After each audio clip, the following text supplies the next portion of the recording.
ーローウォーズファンの皆様、おはようございます。この動画を視聴されている人の中には、ヒーローウォーズ歴が3年目を迎えた猛者もおられると思いますし、ここ最近になってヒーローウォーズの遊戯を開始された初心者の人もおられると思います。カーク信者はヒーローウォーズ歴が1年11ヶ月目になりますが、これだけ長い間ヒーローウォーズの遊戯を続けていても、知らないこともあったりします。今回の動画では、ちょっとだけおバカなカーク信者のお話を皆様にご紹介したいと思います。ちょっとだけなの？ニヤニヤ。日々のルーティンワークの中に、皆様が楽しみにされている飛行艇の遊戯があるはずです。飛行艇の中の遠征マップをクリアすると、クリアした遠征の色に応じて数種類のアーティファクトの破片を受け取りますが、カーク信者はこの仕組みについて誤解していたことがあったのです。遠征マップは日々更新される仕組みになっていて、遊戯する日によって、オレンジ色や紫色の遠征場所がたくさん表示される日もあれば、ご覧のように青色と緑色の遠征場所しか表示されないしょぼい日もあります。このような冴えない遠征場所しか表示されない日は、ちょっとだけ損をしたような気分で遠征マップの遊戯をすることになり、運営のバーカ、と心の中でつぶやくのが、カーク信者流のストレスの発散方法になっています。割とやる気の出る遠征マップだと、このような感じでオレンジ色が1箇所以上配置されていて、紫色も数箇所に配置されていることがあり、このような日は、ちょっとだけにっこりしてしまいます。この遠征マップはいつになったら、オレンジ色だけが表示されるようになるのだろう？と、カーク信者は常々考えていました。キャンペーンマップのシーモアを倒したら遠征マップがアップグレードされるのかもしれないと思い、つい先日、期待に胸を弾ませながらシーモアを討伐したのですが、遠征マップに何の変化もありませんでした。あれ？おかしいなぁ。半数のヒーローのレベルはすでに130に到達しているし、ひょっとして遠征マップに表示される拠点の色はいつまで経ってもこのままなのかな？このような疑問を約2年間も胸の中に抱きながらヒーローウォーズの遊戯を続けていましたが、どうしてもこの疑問を解決したくて、VIP レベルが15を超えているギルドメイトのピロシキさんに質問してみることにしたのです。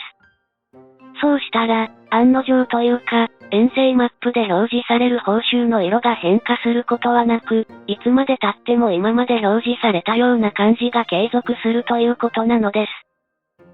マジで？そんな気がしていたけど、やっぱりそうだったんだ。カーク信者と同じようなことを遠征マップに期待している人が視聴者の中にいるかもしれないし、教えてやろっと。そのようなわけでして、VIP レベルがいくら上昇してもヒーローをいくら育てても、遠征マップで表示される報酬が良くなることはないのです。こうなると、アーティファクトのレベルアップの際に利用可能なアーティファクトの交換機能は、運営側の罠ということになります。実は、2年前のヒーローウォーズには、アーティファクトの交換機能は搭載されていませんでした。ですので、当時のヒーローウォーズを遊戯されたことのある人はお分かりだと思いますが、ゲーム初期の頃は、オレンジ色と紫色のアーティファクトの破片だけが在庫として、イベントリに積み上がるだけだったのです。つまり、考えなしにアーティファクトの育成をしてしまうと、灰色レベルのアーティファクトのままのヒーローだらけになってしまい、いつまで経っても上位カラーのアーティファクトの破片を使用する機会が訪れないといった事態に陥るプレイヤーが大勢いたのでした。しかしながら、2020年の夏頃に、上位カラーのアーティファクトを下位カラーのアーティファクトへ一定比率で交換できるシステムが導入されて、上位カラーのアーティファクトがゲーム初期の頃に大量に余るだけといった状況が改善されたのでした。ここから重要な話をするよ。じゃあ、アーティファクトの交換機能を利用して、大勢のヒーローを緑色のアーティファクトまで育成すればよいかといえば、決してそんなことはないのです。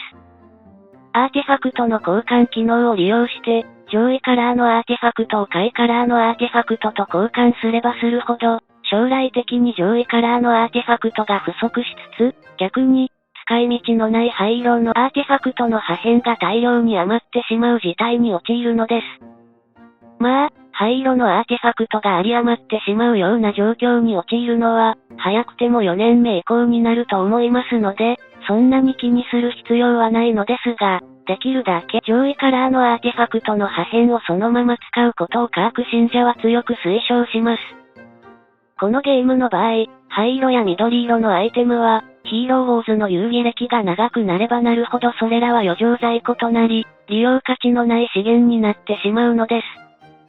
そして、アーティファクトの交換機能を利用すればするほど、墓穴を掘るに等しいと言えるので、初心者の方は注意が必要です。